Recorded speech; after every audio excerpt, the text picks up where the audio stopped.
Happy Saturday. Glad that we are here in Satsang. Um,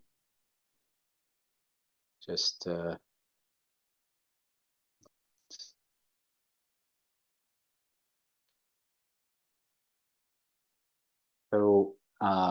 for today's session, I just wanted to kind of talk about the Satsang overview, um, you know, taking a little more time on each of these aspects. So if I look back my years through Satsang, I was born in the Satsang family. Guru Maharaj, you know, being my grandfather, it was very fortunate to have Satsang in the backdrop. Um, and Satsang, the definition itself, as we talk about, it's to be with. Sang is to be with, and Sat is, something that never changes, something that's, the positive energy. I refer to it as transcendental energy.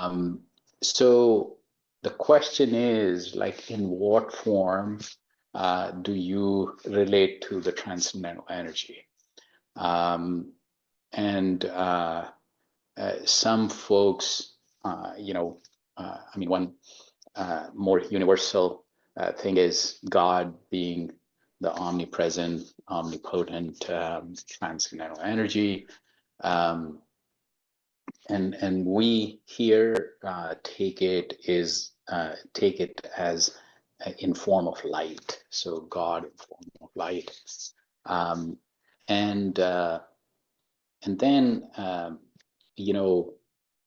the question becomes, to relate to God, we need, um, some way to visualize. So light is one way, but again, too abstract.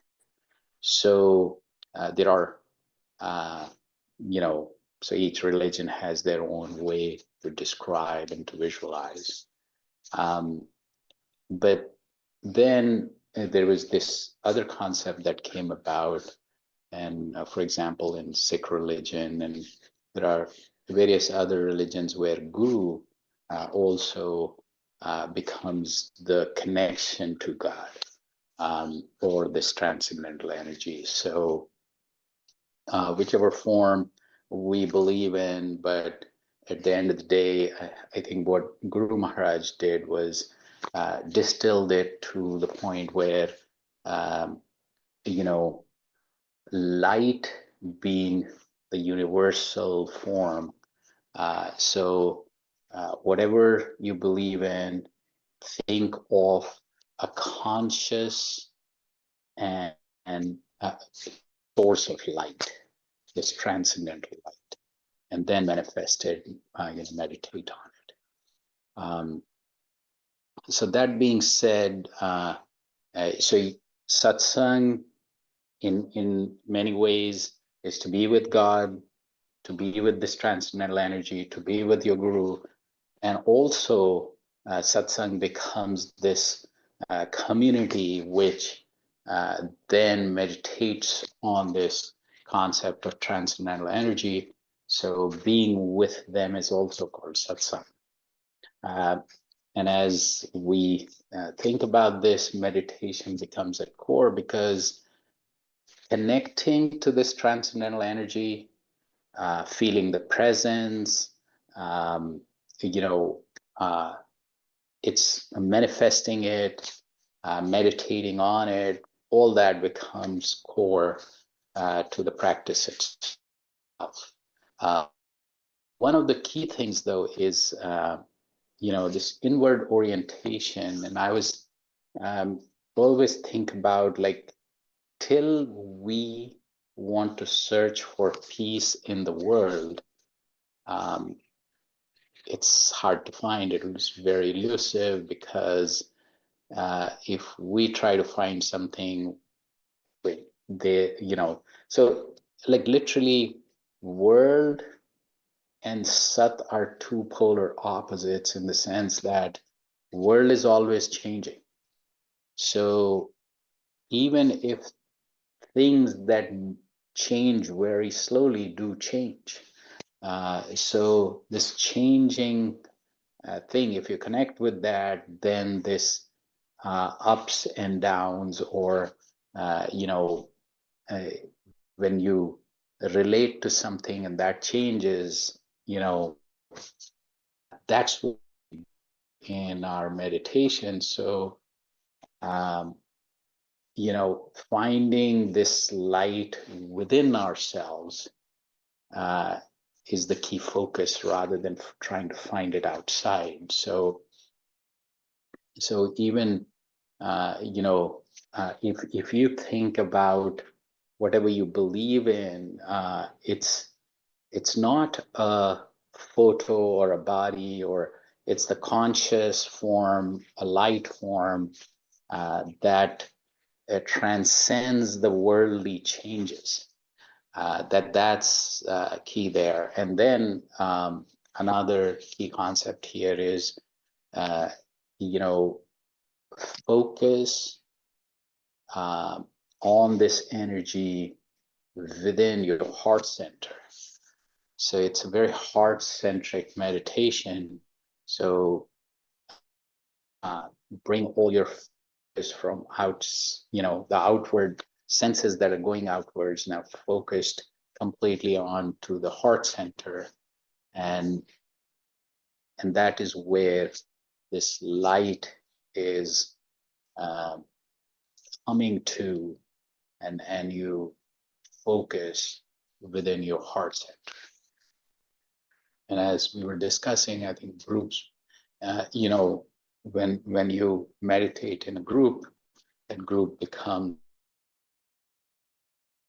the support system, the collective energy, community, that, you know, and so on and so forth. So it is literally an inbuilt system.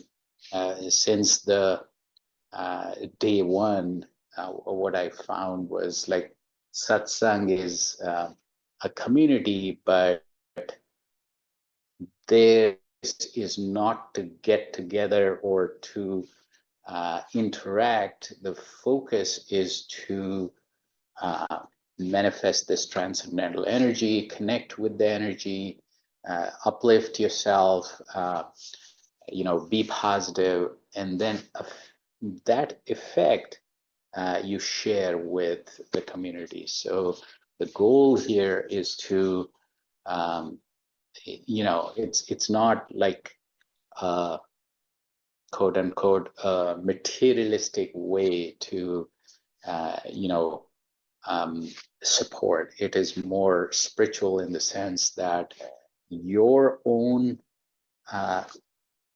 inner levels, spiritual levels, automatically, intrinsically help the community.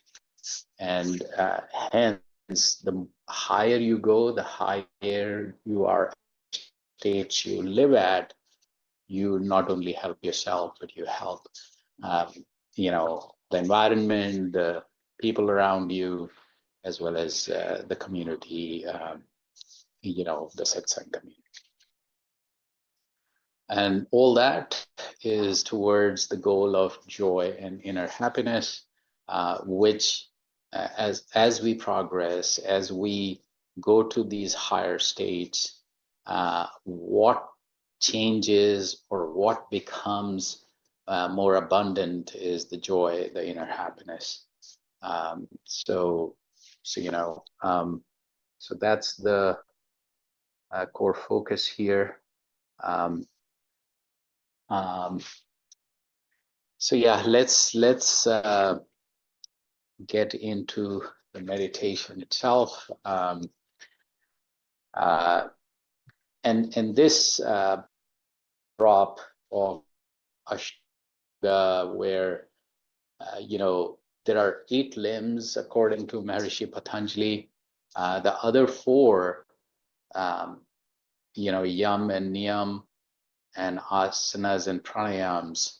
So asanas and pranayams create the foundation for this practice in terms of the physical well-being, as well as, breath work helps, to focus, but this takes you further than that. And yam and niyam, which basically are the behavior patterns that you want to acquire or give up. So, Maharishi Patanjali talked about that. Guru Maharaj said that, as you get to higher states, automatically or intrinsically, you will, affect your behavior. And that's what we intend to inculcate as you reflect more, meditate, and connect more with the transcendental energy. Your ability to understand what your purpose is, where you ought to be in terms of your behavior, kind of just that process itself radically transforms your behavior. But then these other four limbs of Ashtanga Yoga, or the 8 limbs of yoga, inward orientation, concentration, meditation, and higher consciousness, it's literally 4 of them are very closely related and connected to meditation, and it's almost like a continuum. So when you need to concentrate, if your thought processes and your senses are outward bound, it'll be hard to concentrate on whatever your object of meditation is.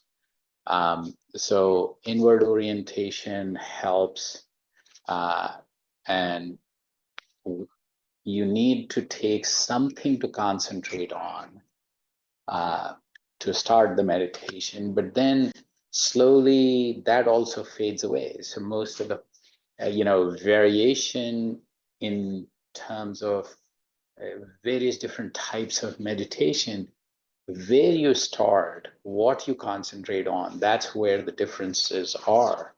But then once you focus, you concentrate, and you are inward bound, and your energies are focused in your heart center, then you are in deep meditation, and in deep meditation you forget where you started, where you are, who you are, and that's as it becomes deeper and more consistent, leads to higher awareness, higher consciousness. So that's the continuum there. That's what we will practice. That's what Guru Maharaj mastered, and packaged it for us. So inward orientation, to help that, we'll keep our eyes lightly closed and focus inwards. So think of this transcendental light. You can decide whatever the source of this transcendental energy is, and but a conscious source. And another thing is, like, another concept here is of upasana. Upasana is like to sit in front. So here, the source of this energy is not far away. It's right here, right now. And from the source of this transcendental energy, which is in form of light, and it's a conscious source, and this light is entering into our heart, distributing throughout our body, and we're becoming one with this light. Now, when mind wanders away, again, inward orientation. So mind wanders away, you become aware that it has wandered away from the focus, which is to observe this transcendental energy in form of light. We just bring it back to this thought alone. this transcendental energy in the form of light is right here, right now. It's coming to our heart, enlightening it, and then distributing throughout our body, and we're becoming completely and totally immersed in this light. We're becoming the light. And we'll start with music to help concentration, and then we go deep into this silent meditation on transcendental light. And then we'll transition out with music again. Let's start now.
Happy Saturday, everyone.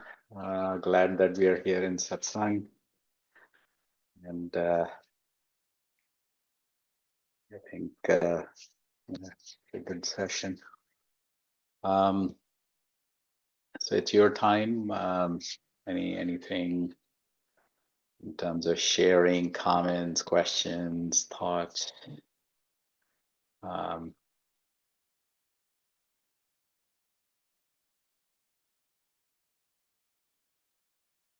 So Steve, Arvindji, anything to start with?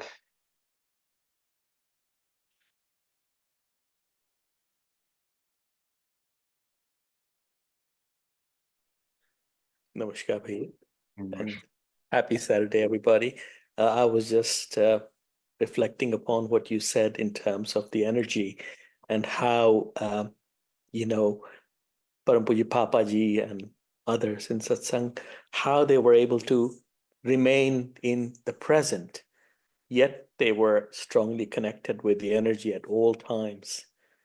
And it's just amazing the bliss and the grace. So today's satsang was so nice and blissful. Thank you for that, and thank you for bringing that transcendental energy from Guru Maharaj to the rest of us. Namaskar. Yeah.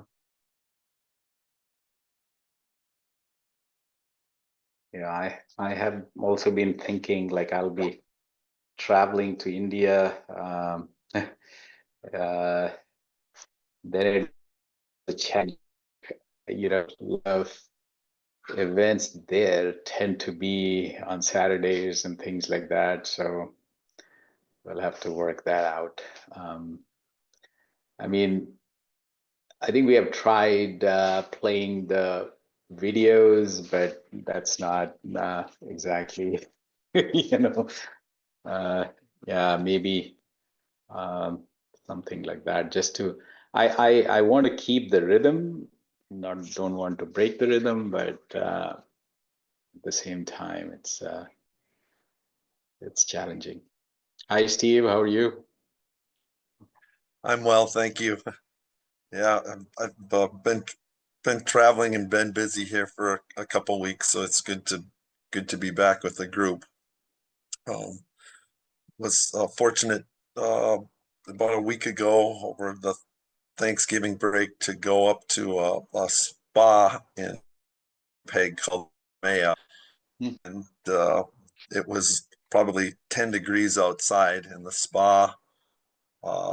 There were heated pools, there were saunas, there were meditation sessions, exfoliation stations, and just the calm that created, and some inner peace and time for reflection was just a wonderful experience. And so I feel like that just helped me to be much more grounded this week in terms of just being in the present and trying to be focused on just doing small things in the community to lift other people up. So I feel like these sessions are so good in that regards in terms of just creating that inner peace and that inner calm and the focus on the present.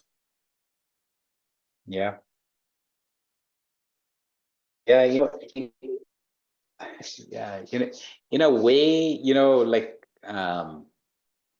being, see, like, and again, I mean, if we can afford to, it'll be great.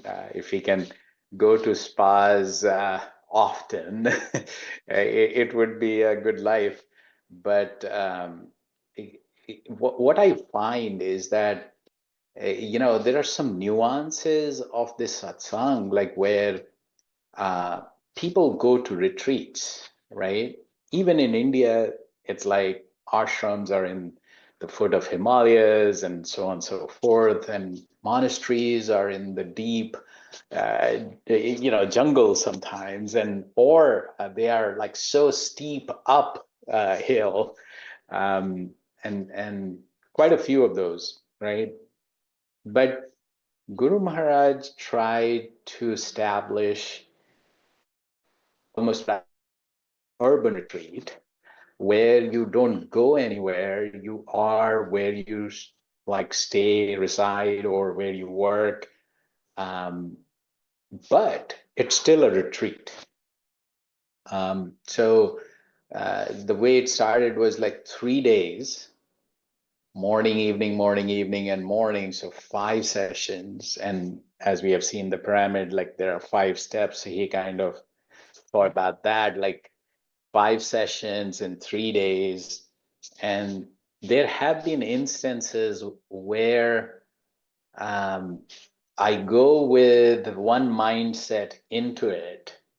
And when I come out, it's like,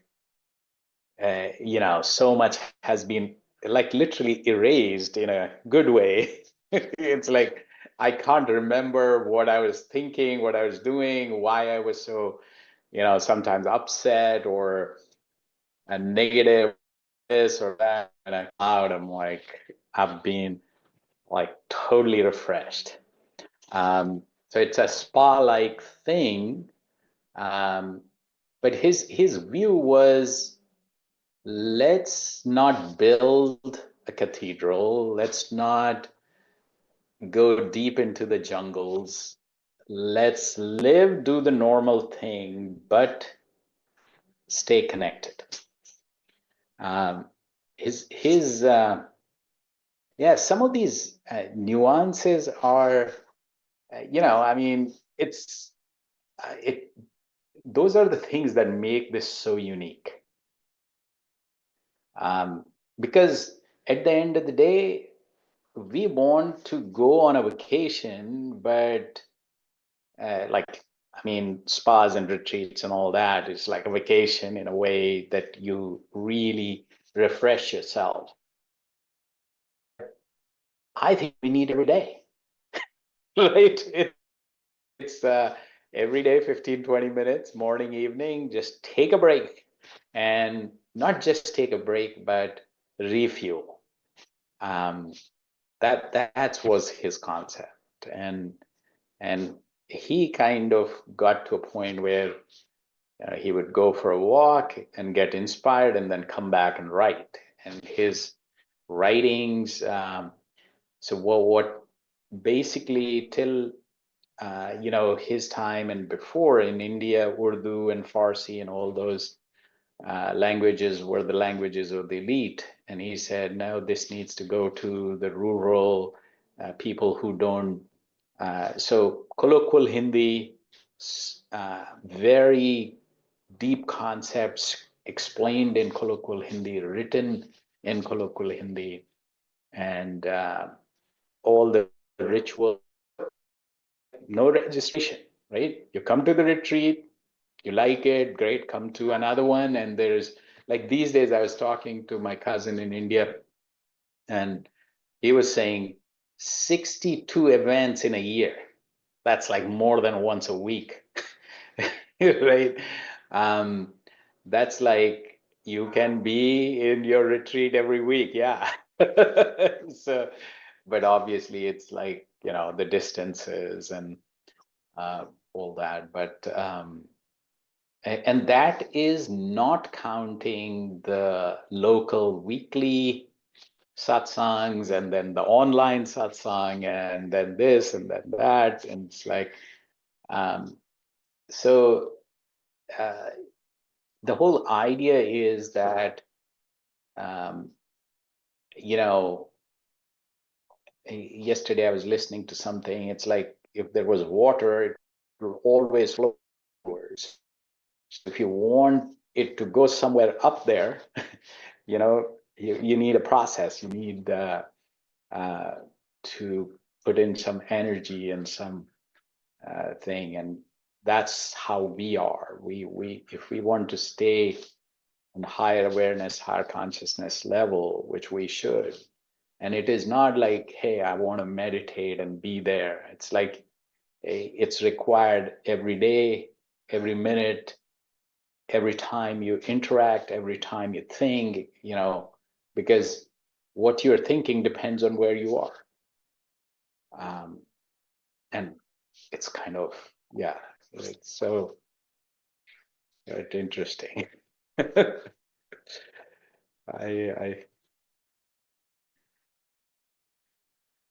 so you know, I had some discussions lately, and I want to really push the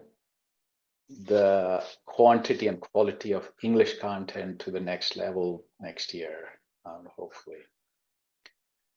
Because I mean, these are, again, we can talk about this, but I think people need to know there are techniques and ways in which you can stay connected, refuel every day, take a,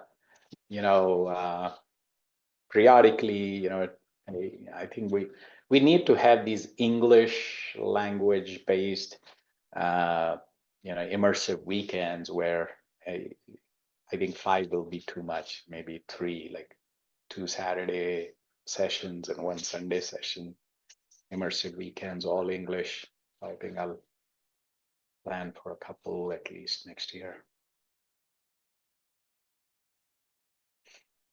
Yeah, really looking forward to rolling out a course and some new, videos and things like that.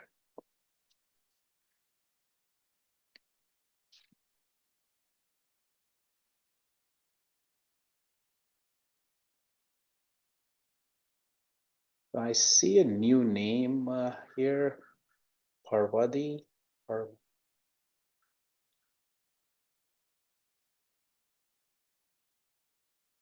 Any questions? Any thoughts there?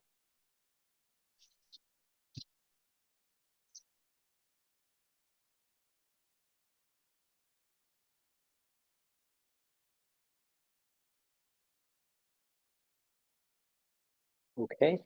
On that note, have a great week. Glad that we were here. Love, light, and peace be with you, and see you all here soon. Take care now.